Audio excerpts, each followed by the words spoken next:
Hello students. तो देखिए, हमने अपने लास्ट क्लास में माय मदर एट 66 जो कि हमारा पोएट्री का फ्लैमिंगो का चैप्टर नंबर 1 है, उसका लाइन बाय लाइन एक्सप्लेनेशन देख लिया था। अगर आपने उसको नहीं देखा तो उसको विजिट करिए, लिंक डिस्क्रिप्शन में मिल जाएगी आपको। आज हम देखेंगे इसकी summary, theme, rhyming scheme, poetic devices, in text questions और आखिरी में ये पोएम हमको क्या मैसेज देती है।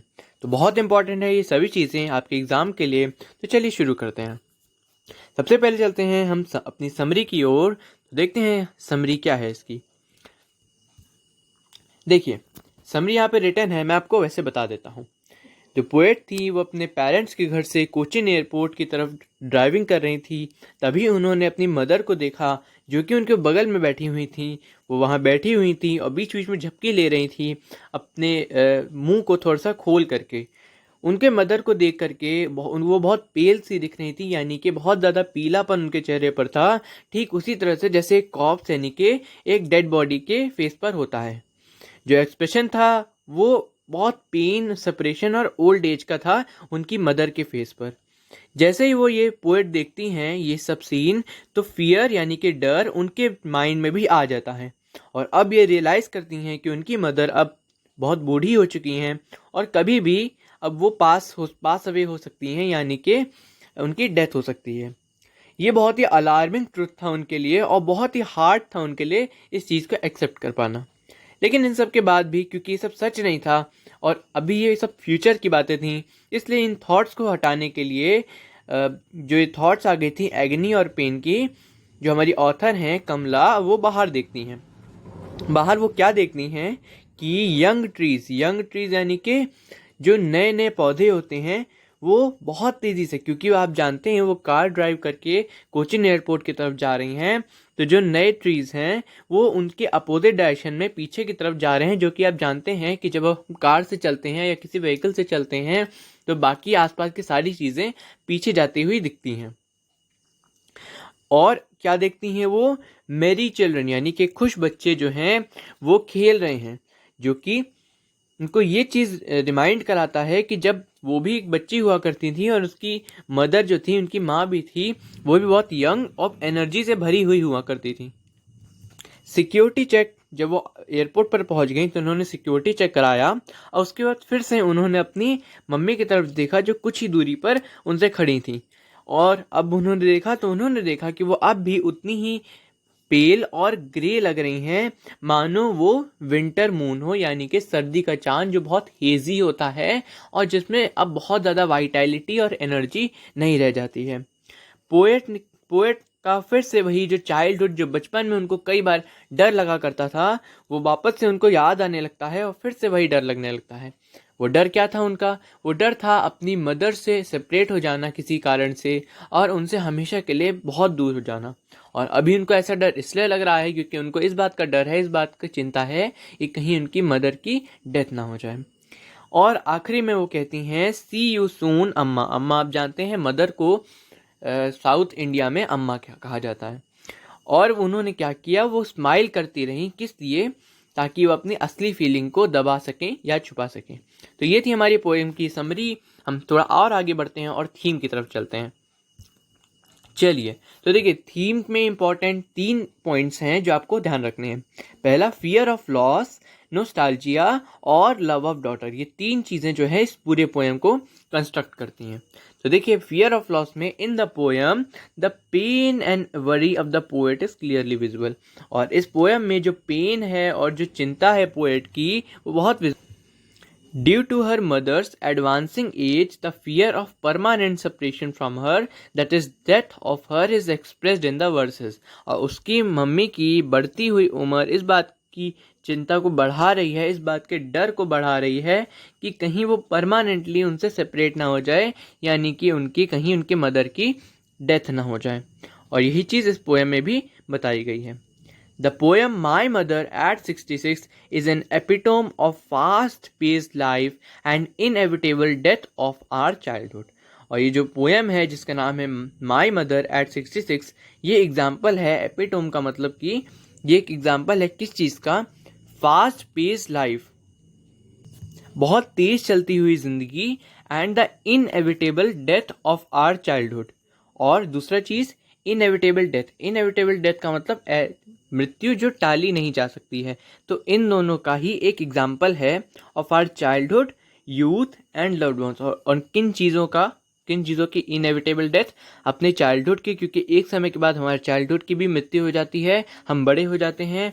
यूथ की भी मृत्यु हो जाती है, हम अब यंग भी नहीं रहते हैं, बूढ़े हो जाते हैं। और लव्ड वंस जो हमारे प्रिय हैं, हमारे आसपास रहने वाले जो लोग हैं, जो हमसे प्यार करते हैं, हम जिन्हें प्यार करते हैं, उनका भी एक न एक दिन डेथ हो जानी है और वो हमसे परमानेंटली सेपरेट हो जाएंगे। देखिए, सेकेंड इंपॉर्टेंट पॉइंट जो है थीम में, वो आता है नोस्टाल्जिया का। नोस्टाल्जिया देखिए, the poet start thinking about her childhood fear of losing her mother. तो नोस्टाल्जिया में क्या है? आप जानते हैं कि नोस्टाल्जिया पुरानी बातों को याद करने को कहते हैं। और यही पोएट कह रही हैं कि वो जो है start thinking about his childhood fear of losing her mother, और कह रही हैं कि वो उनको याद आने लगता है वही पुराना बचपन का डर कि कहीं वो अपनी मदर को खो ना दें। तीसरी चीज़ आप जानते हैं कि इसमें एक बेटी का अपनी माँ के प्रति जो प्रेम है वो भी दिखाया गया है। Love and care of a daughter towards her mother. The poem also shows the love and care of a daughter towards her mother. तो ये हो गया थीम में कुछ इंपॉर्टेंट बातें। नेक्स्ट चलते हैं हम राइमिंग स्कीम की तरफ।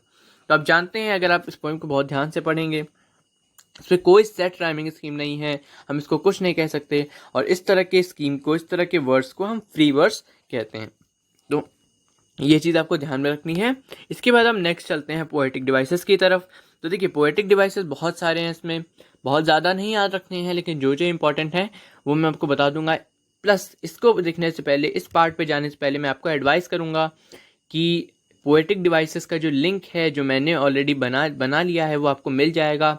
आप सर्च भी कर सकते हैं पोएटिक डिवाइसेस VSSTU कपूर। तो आपको वो जो बना हुआ है, हमारा जो चैप्टर बना हुआ है पोएटिक डिवाइसेस पे, वो आपको मिल जाएगा। वहाँ मैंने बहुत ढंग से एक एक पोएटिक डिवाइस को एक्सप्लेन किया है, जो आपके लिए बहुत ज़रूरी है और आपके लिए एसेंशियल है। वो पता हुए बिना आप आगे नहीं बढ़ सकते हैं। तो उसको देख लीजिए, जो एक्स्ट्रा होंगे मैं आपको समझाता जाऊँगा। चलिए, सबसे पहले आता है एजोनेंस। एजोनेंस वहाँ पे आपको एक्सप्लेन किया है मैंने। चलिए, एजोनेंस देखिए। एजोनेंस आपको मैं वैसे भी बता दूं, अगर एजोनेंस क्या होता है, मैं थोड़ा सा इसलिए बता दे रहा हूँ कि चलिए, अगर आपके पास तुरंत टाइम नहीं है तो मैं आपको बता दे रहा हूँ। एजोनेंस इज द कह सकते हैं कि बार बार जब कोई वोवेल का साउंड रिपीट हो रहा है, वोवेल का साउंड अगर बार बार रिपीट हो रहा है तो उसे हम एजोनेंस कहते हैं। ठीक है, तो assonance is the repeating of vowel sound in consecutive letters interspersed by few letters. ठीक है, और ये तीन चार बार अगर रिपीट हो रहा है ऐसा, तो उसे हम एजोनेंस कहते हैं। ठीक है, एलिटरेशन टाइप का ही है, लेकिन इसमें वोवेल आते हैं। चलिए, होम टू कोचिन। अब मैं यहाँ पे आपको पॉइंट करके साफ साफ दिखा सकता हूँ कि होम टू कोचिन। अब देखिए, यहाँ पे कैसे है क्या एजोनेंस, HO, यहाँ पे एक O, फिर TO का O, और कोचिन CO। ठीक है, तो ये तीनों O का साउंड कर रहे हैं, इसकी वजह से यहाँ पे O वोवेल का साउंड आ रहा है और ये एजोनेंस का एग्जाम्पल हो जा रहा है। सेकेंड देखिए, डोज, ओपन माउथ है, ओपन और माउथ है, ये तीनों में ही फिर से O का साउंड आ रहा है, इसलिए ये भी हो जा रहे हैं एजोनेंस। इसके अलावा देखिए, पूरी पोएम मैंने यहाँ लिख रखी है और कहीं पे भी एजोनेंस का ऐसा सच एग्जाम्पल नहीं है। फिर भी आपको बहुत सारे, मैं तो आपको इंपॉर्टेंट बता दे रहा हूँ, आपको कहीं और एक्स्ट्रा मिलते भी हैं, आपको वो सारी कंडीशन सेटिस्फाई कर रहे हैं तो आप उसको मार्क कर सकते हैं। चलिए, कैजोनेंस। अब देखिए, कैजोनेंस मैंने वहाँ पे तो आपको नहीं बताया था, और ये कुछ ऐसा बताने वाला नहीं, क्योंकि बहुत सिंपल सी चीज़ है। देखिए, एजोनेंस मैंने आपको बताया कि वोवेल का रिपीटिंग साउंड है, कैजोनेंस कॉन्सोनेंट का रिपीटिंग साउंड है। इसको याद करने का तरीका, C सामने लगा हुआ है तो कॉन्सोनेंट का एजोनेंस। ठीक है, कॉन्सोनेंट का एजोनेंस। अब एजोनेंस, ठीक है, एजोनेंस बात सही है कि वोवेल के रिपीटिंग साउंड को कहते हैं, लेकिन आप ऐसे समझ सकते हैं, थोड़ा सा अपने दिमाग में लिंक कर सकते हैं कि यहाँ पे C क्यों आया है, कॉन्सोनेंट की वजह से आया है। इसलिए हम ये कहेंगे कि कॉन्सोनेंट की वजह से जब कॉन्सोनेंट रिपीट होते हैं in the same way vowels are repeated in assonance, तो वो हो जाता है कैजोनेंस। तो चलिए देखते हैं क्या इसका एग्जाम्पल होगा। She was as old as she. अब देखिए, यहाँ पे SHE में शी, WAS वॉज में S, AS में S, AS में S, SHE में S। तो यहाँ पे बार बार इस तरह का साउंड बार बार रिपीट हो रहा है, इसलिए यहाँ पे कैजोनेंस होगा। देखिए, एलिटरेशन भी होता है, आप कहेंगे एलिटरेशन क्यों नहीं होगा यहाँ पे? इसका कारण ये है, alliteration is a special case of consonance, जिसमें जो कॉन्सोनेंट होता है वो हमेशा बहुत ज़्यादा क्लियर होता है, बहुत ज़्यादा, जैसे यहाँ पे वॉज एज बहुत ज़्यादा क्लियर नहीं हो सकते हैं, ठीक है, समझ में आ रहा है, एस एस एस रिपीट हो रहा है, लेकिन एलिटरेशन जब आप पढ़ेंगे तो उसमें आपको बहुत क्लियर होगा, जैसे फादर्स फ्रेंड, दोनों में ही, और यूजुअली 90% ऑफ द टाइम दोनों ही कॉन्सोनेंट जो होंगे वो फर्स्ट लेटर होंगे, दोनों ही वर्ड्स के, फादर्स फ्रेंड, ठीक है। तो इस तरह से मदर्स माउथ, जिसका भी एग्जांपल अभी जस्ट हम देखेंगे, ठीक है, 1 सेकेंड अगर आप वेट कर सकते हैं तो मदर्स माउथ, दोनों में एम आ रहा है, कॉन्सोनेंट है, और दोनों ही वर्ड के स्टार्टिंग में आ रहा है, तो वहां पे आ जाता है एलिटरेशन। लेकिन यहाँ पे आता है कैजोनेंस जब वो मिडल ऑफ द वर्ड या कहीं पे भी रैंडमली आ रहे हों, लेकिन साउंड वही प्रोड्यूस कर रहे हो। चलिए देखिए, एलिटरेशन अगला ही मैंने डाल रखा है इसमें, तो देखिए मैं दिखा दूं आपको, माई मदर, ठीक है, मैंने मदर्स माउथ का एग्जांपल लिया था, तो यही पे सेम ही टाइप का है, एम और एम, तो माई मदर यहाँ पे आप समझ सकते हैं। सेकंड देखिए, दैट थॉट, दोनों में ही द का साउंड आ रहा है, इससे आप समझ सकते हैं कि यहाँ पे भी एलिटरेशन होगा। दोनों ही देखिए टीएच जो है, जो द का साउंड प्रोड्यूस कर रहा है, दैट थॉट, द थ, एकदम क्लियर, बहुत ज़्यादा उस पर सिमिलरिटी है, और इसकी वजह से जो है यहाँ पे एलिटरेशन का एग्जाम्पल ही हो जाता है। सेकंड देखिए, said was see you soon, अब देखिए यहाँ पे भी सी सून, ठीक है, सैड, इस तरह के साउंड रिपीट हो रहे हैं, इसकी वजह से यहाँ पे भी क्या आ जाएगा, एलिटरेशन आ जाएगा। चलिए सिमिली देखते हैं, इसके बाद हम सिमिली कहाँ पे आएगा। देखिए मेन तो चलिए एलिटरेशन, कैजोनेंस, ये आपसे बहुत रेयर पूछ ले या कभी कभार पूछ ले, क्योंकि ये बहुत ज़्यादा इजीली फाउंड हो जाते हैं, बहुत ज़्यादा ही आ जाते हैं, लेकिन मेन तो आपका देखिए जो फिगर ऑफ स्पीच होते हैं वही मीनिंग मेन होते हैं, और सिमिली वगैरह आपसे बहुत अलग से जो दिखते हैं वो आपसे तब पूछे जाते हैं। तो देखिए कोई बात नहीं, हम यहाँ पे वो भी देख रहे हैं, ये आपको थोड़े ज़्यादा ध्यान में रखने हैं।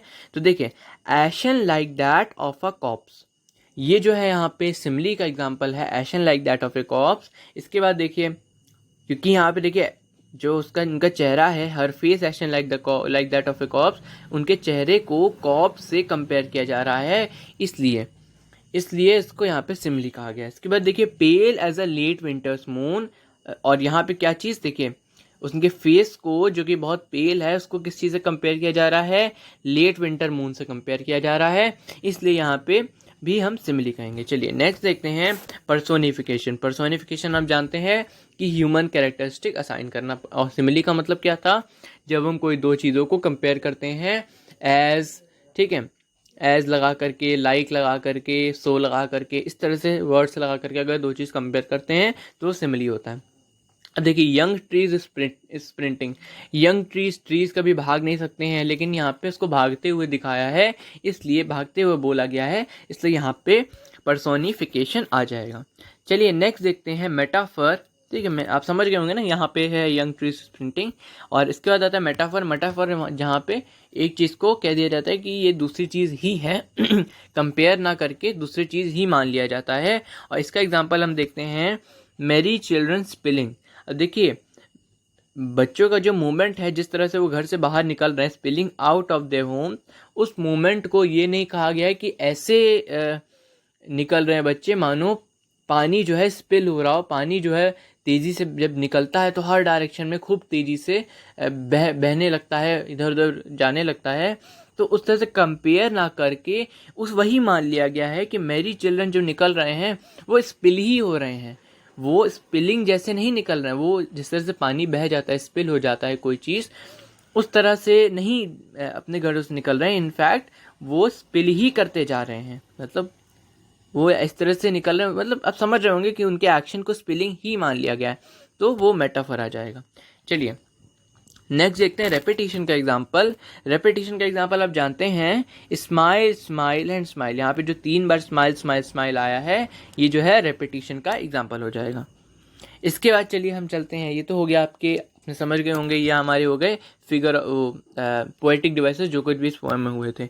इंपॉर्टेंट मैंने आपको बता दिए हैं, वो आप ध्यान में रख लीजिएगा, बहुत ही अच्छे से, बहुत डिटेल्ड मैंने बताया है, और 90% 99% कवर हो गए होंगे, इक्का दुक्का रह जाते हैं, वो इतने इंपॉर्टेंट नहीं है, इसलिए मैंने छोड़ दिए हैं। और छोड़ा बल्कि मैंने कुछ भी नहीं है, आपको पूरा सही बताऊं तो कुछ भी छोड़ा नहीं है, लेकिन फिर भी अब खुराफाती दिमाग कुछ भी बना सकता है, तो आप वो चीज़ मत करिए, ठीक है। सिंपल पढ़िए, और मैंने इंपॉर्टेंट बता दिया। और सही बताऊँ तो आपको सिमिली और मेटाफोर, पर्सोनिफिकेशन, इन सबसे ज़्यादा, इन सबसे आगे सवाल बहुत रेयर बनते हैं, और वो बनेंगे भी तो आप कर ले जाएंगे। चलिए हम चलते हैं अपने इन टेक्स्ट क्वेश्चन में, जो आपको अपने टेक्स्ट के बाद 5 क्वेश्चंस दिखे होंगे पोयम के बाद, उसको हम करने के लिए चलते हैं। चलिए, question number 1, what is the kind of pain and ache that the poet feel. वो किस तरह का पेन है, ठीक है। चलिए, वो किस तरह का पेन है, किस तरह का दर्द है जो पोएट को फील हो रहा है, ठीक है। पोएट हमारी जो है, उनको किस तरह का दर्द हो रहा है अपनी, अब जो कुछ कहानी था उस इस बेसिस पूछ रहा है। हम जानते हैं कि उनको अपने मदर का फेस देख करके पेन फील हो रहा है, क्योंकि वो उनको लग रहा है वो परमानेंटली सेपरेट हो जाएंगी। चलिए हम आंसर देखते हैं क्या है। When the poet sees the pale and the corpse like face of her mother, her old familiar pain और द एक रिटर्न। तो पुराना उनका डर था, या जो दर्द था वो वापस से रिटर्न हो जाता है, वापस से लौट आता है। Perhaps she has entertained this fear since her childhood। और ऐसा मानिए कि उसने अपने इस फियर को कब से पाला हुआ है, कब से अपने पास रखा हुआ है, चाइल्डहुड से, बहुत छोटे टाइम से ये फियर उनके साथ में उनके दिमाग में पड़ा हुआ है। Ageing is a natural process. Age होना तो नेचुरल प्रोसेस है। Time and ageing spare none. और टाइम जो है और बुढ़ापा आना, एज बढ़ना किसी को नहीं छोड़ते हैं, सबकी एज बढ़ती जाती है। Time and ageing have not spared the poet's mother and may not spare her as well. और टाइम और एजिंग है, इसने उसकी मदर को भी नहीं छोड़ा है, क्योंकि ये सब पे लागू होती है, टाइम को कोई रोक नहीं सकता है। And may not spare her as well. और ऐसा हो सकता है कि ये उनको भी, यानी कि पोएट को भी ना स्पेयर करे यानी माफ़ करे या छोड़े। With this ageing separation and death become inevitable. और क्योंकि जो इंसान एज करेगा, जिसकी एज बढ़ेगी, उसकी डेथ भी पास आएगी, और लोगों से सेपरेशन का भी चांस होता है, बढ़ता जाता है। और यही चीज़ उसको पेन फील हो रही है कि कहीं मेरी मदर अगर की डेथ हो गई तो मैं उनसे परमानेंटली सेपरेट हो जाऊंगी, और जो दर्द मुझे बचपन में हुआ करता था, वो दर्द मुझे अब हमेशा के लिए मेरे पास रह जाएगा। वो डर जो मेरे साथ होता था, वो डर उनको फिर से लगने लगा। चलिए, why the young trees described as sprinting. वो जो छोटे छोटे पेड़ थे, उनको स्प्रिंट करते हुए क्यों डिस्क्राइब किया जा रहा है। The poet is driving to the Cochin airport. अब देखिए, मैंने आपको एक बार और यहाँ पे एक्सप्लेन करके उस समय जैसे एक्सप्लेनेशन में बताया था कि पोएट कहाँ जा रहे हैं, कोचिन एयरपोर्ट में जा रहे हैं। When she looks outside, the young trees seem to be walking past them। जब वो बाहर देखती हैं तो जो छोटे छोटे पेड़ हैं, उनको लगता है वो पीछे की तरफ भाग रहे हैं। वॉकिंग की जगह आप रनिंग भी लिख सकते हैं, स्प्रिंटिंग भी लिख सकते हैं। With the speed of the car they seem to be running fast और स्प्रिंटिंग। और जैसे जैसे स्पीड बढ़ रही कार की, ऐसा लग रहा है वो बहुत तेज भाग रहे हैं या स्प्रिंट कर रहे हैं। स्प्रिंट आप जानते हैं, बहुत तेज रेसिंग को कहते हैं, फास्ट दौड़ने को कहते हैं। The poet represent a contrast her dosing old mother and the sprinting young trees. देखिए, ये सब तो कहानी है लंबी लंबी, इसको तो मैं नहीं मानता हूँ उतना। आपको सिंपल सा मीनिंग पता होना चाहिए कि यंग ट्रीज को स्प्रिंटिंग इसलिए कह रहा है क्योंकि भैया कार आगे जाएगी तो ट्रीज पीछे जाएंगे, और कार की स्पीड तेज तो ट्रीज, जो यंग ट्रीज हैं उनकी स्पीड तेज, तो वो स्प्रिंट कर रहे हैं। बाकी कहानी बनाने के लिए, उसको नोट्स बनाने के लिए, कॉपी करने के लिए, याद करने के लिए, ये सब चीज़ आप लिख सकते हैं तो अच्छा लगता है बस आंसर, और कोई बात नहीं है। द पोएट रिप्रेजेंट, और पोएट क्या करते हैं, कॉन्ट्रास्ट इससे रिप्रेजेंट करते हैं। इसको करने का क्या मतलब है, हर डोजिंग ओल्ड मदर, उनकी जो बूढ़ी सी माँ है, वो अब जो झपकियाँ ले रही हैं, and the sprinting young trees, लेकिन जो यंग ट्रीज हैं वो भाग रहे हैं, वो फुल ऑफ एनर्जी हैं, जबकि जो उनकी बूढ़ी माँ है वो अब एनर्जी से खाली हो चुकी हैं। और ये चीज़ कंट्रास्ट को डिस्प्ले करने के लिए कि अब वो सच में बूढ़ी हो चुकी हैं, क्योंकि उनके अंदर अब एनर्जी नहीं रही, और जिनके पास एनर्जी है वो तो भाग रहे हैं, यंग ट्रीज। इसलिए उन्होंने ऐसा कहा है, ऐसा बताया है अपनी कहानी में। नेक्स्ट देखते हैं, why has the poet brought in the image of merry children spilling out of their home.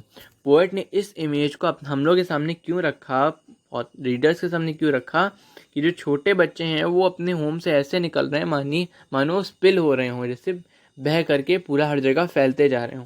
तो देखिए, आप जानते हैं कि उन बच्चों का एग्जाम्पल इसलिए रखा क्योंकि बच्चे अभी यंग थे, उनमें बहुत सारा हैप्पीनेस और लाइफ और एनर्जी जो थी, यूथ थी, वो भर भर भर के उनके अंदर थी, जबकि उनकी मदर जो थी वो बहुत बूढ़ी हो चुकी थी। इसलिए इस कंट्रास्ट को डिस्प्ले करने के लिए, इस डिफरेंस को डिस्प्ले करने के लिए कि जो यंग है वो तो बाहर खेल कूद रहा है, यंग ट्रीज दौड़ रहे हैं, लेकिन मेरी मदर जो है वह बूढ़ी हो चुकी हैं, और यही कारण है कि वो झपकियाँ ले रही हैं और वो बहुत परेशान सी दिख रही हैं। उनके चेहरे पर अब बहुत पेलनेस आ गई है, यानी कि उनका चेहरा एकदम पीला पड़ चुका है। चलिए आंसर देखते हैं क्या बनेगा। The poet has brought in the image, ठीक है, पोएट ने image of merry children spilling out of their home to present a contrast. देखिए मैंने जो बताया आपको कि कॉन्ट्रास्ट को प्रेजेंट करने के लिए जो है पोएट ने ये मैरी चिल्ड्रन का एग्जाम्पल सामने रखा।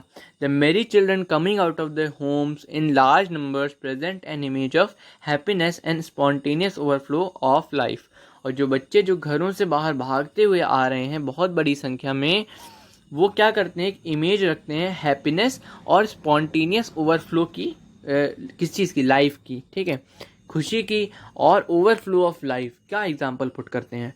जबकि ये इमेज जो है, जो वो देख रहे हैं, ये एकदम अपोजिट है, stark contrast with the dozing old mother.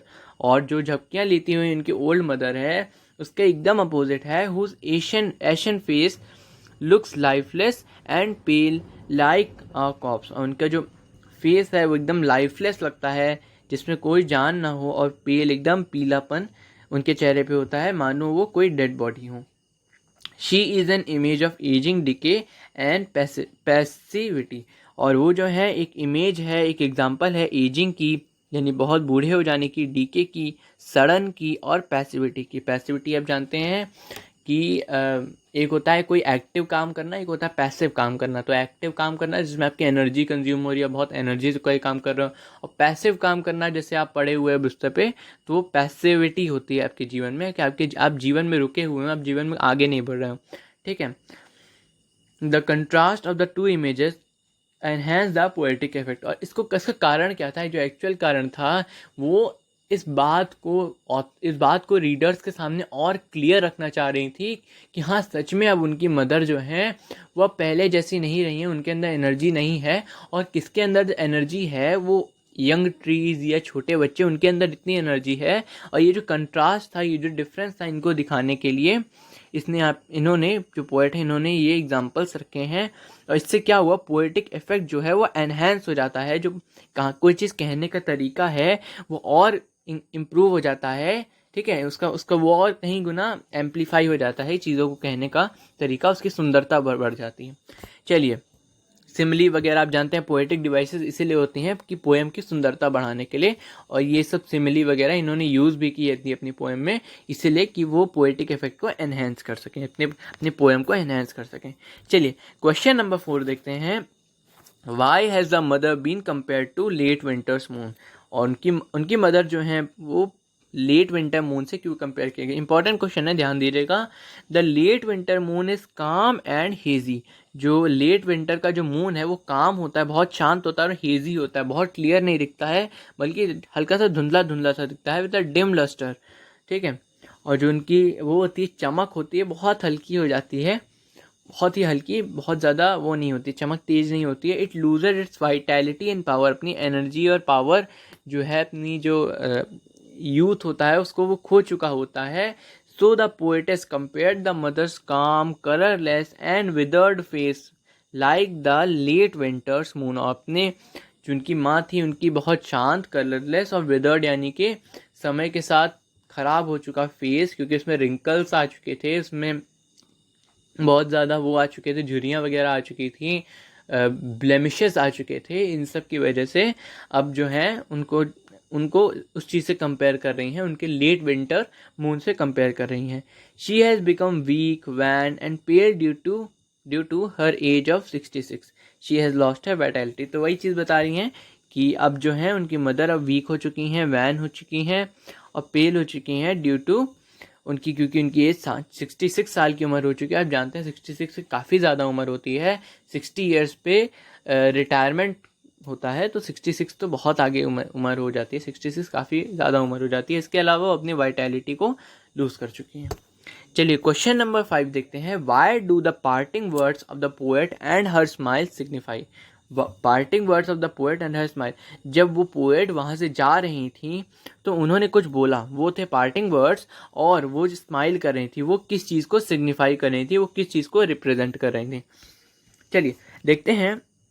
The poet's parting words of assurance and her smiles provide a stark contrast to the old familiar ache और fear of the childhood। जो पोएट के जो parting words थे, जो and में उन्होंने बोला कि सी यू सून अम्मा, ऑफ एश्योरेंस, ये एश्योर करते हुए कि हाँ मैं आपको जल्द ही देखूंगी, और उनकी स्माइल जो है, उनकी जो मुस्कुराहट है, वो क्या चीज़ प्रोवाइड करती हैं, एक stark contrast to the old familiar ache of her childhood. ये बहुत ही ज़्यादा डिफरेंस क्रिएट करती हैं, बहुत ही डिफरेंट हैं उन चीज़ों से, उन पुराने फियर से जो उनके चाइल्डहुड का था, जो अपने चाइल्डहुड से उनके अंदर था कि कहीं अगर मेरी मदर मेरे से सेपरेट हो गई, मेरे से दूर हो गई तो। ठीक है, ये मतलब एक दर से ये जो जिस तरह से वो कर रही थी और जो उनके मन में चल रहा था, ये एकदम डिफरेंट थे दोनों चीज़ें। Her word and smile are deliberate attempts to hide her feeling. अब देखिए, ये जो है बहुत इंपॉर्टेंट लाइन है कि उनकी जो वर्ड है और स्माइल है, ये एक डेलिबरेट अटेम्प्ट है, ये जानबूझ के वो ऐसा कर रही हैं ताकि वो अपनी real feelings, hide her real feelings, अपनी असली फीलिंग को हाइड कर सकें, छुपा सकें।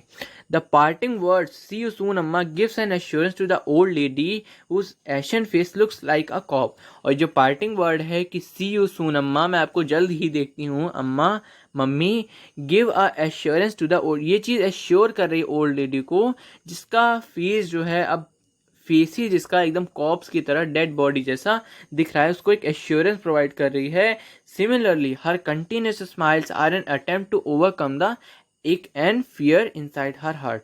और उनकी जो कंटिन्यूस स्माइल है वो क्या क्या चीज़ को, क्या चीज़ में मदद कर रही है, उनका जो डर है पहले तो वो छुपाने में मदद कर रही है, अपने जो उनके मन के फियर को, अपने मन के फियर को अपने सामने ना आने के में कंटेक्स्ट में, या अपनी मदर को ज़्यादा परेशान ना करने, क्योंकि अगर वो अपनी बेटी को परेशान देखेंगी तो डेफिनेटली पूछेंगे कि क्या बात है, क्या हुआ, तुम क्यों परेशान हो। तो उस चीज़ को छुपाने के लिए वो कंटिन्यूअस स्माइल कर रही हैं, प्लस अपने मन में जो फियर छुपा हुआ है उसको हटाने के लिए या उस पर काबू पाने के लिए वो स्माइल कर रही हैं।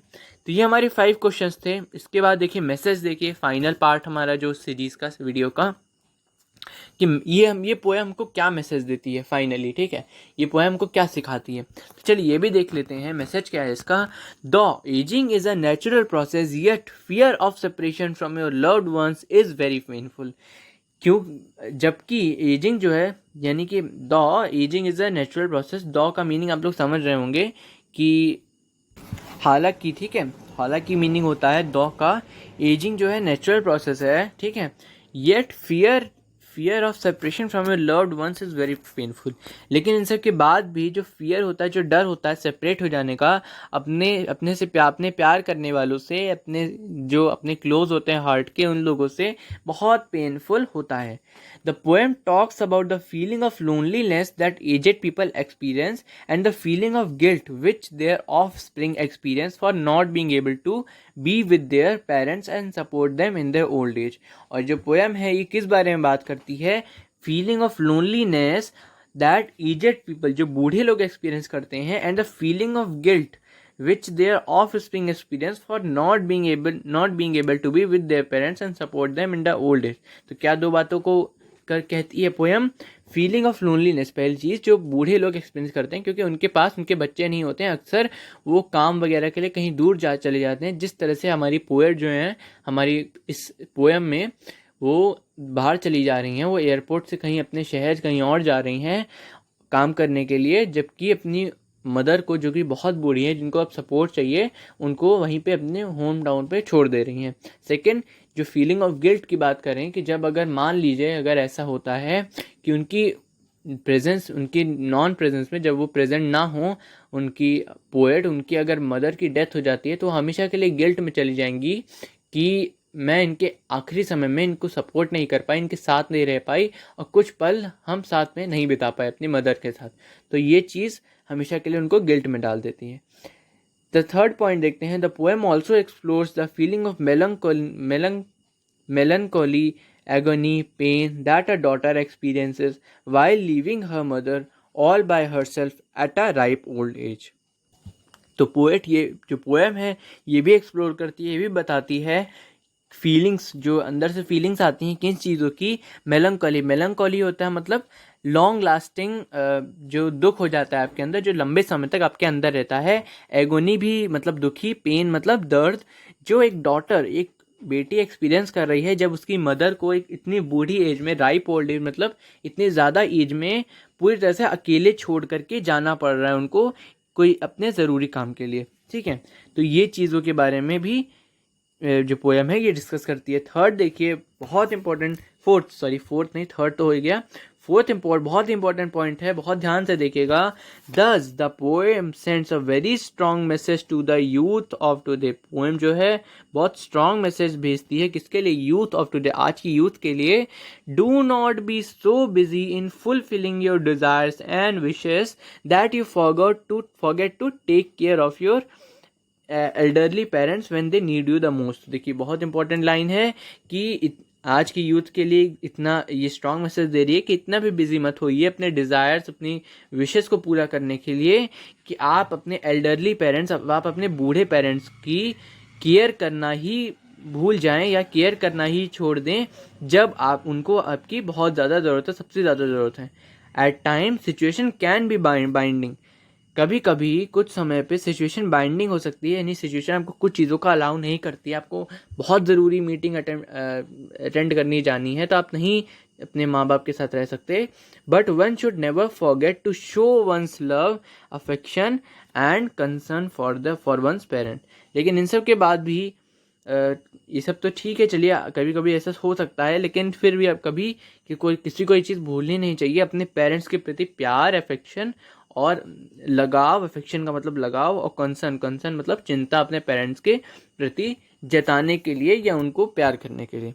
चलिए ये हो गया मैसेज, और यहाँ पे हमारा आज का सेशन होता है एंड, आज का लेक्चर होता है हमारा एंड। और फिर आपसे मिलेंगे किसी और लेक्चर में, किसी और टॉपिक के साथ या किसी और उसके साथ। हाँ, वैसे आपको बता दूं, मैं नेक्स्ट लेक्चर जो होगा उसमें हम PYQ डिस्कस करते हैं इसी चैप्टर के, तो वो भी अपलोड हो जाएगा, तो आप उसको ज़रूर देखिएगा, उसको विजिट करिएगा, और मैं आपको वहीं पे मिलूँगा आप सीधे।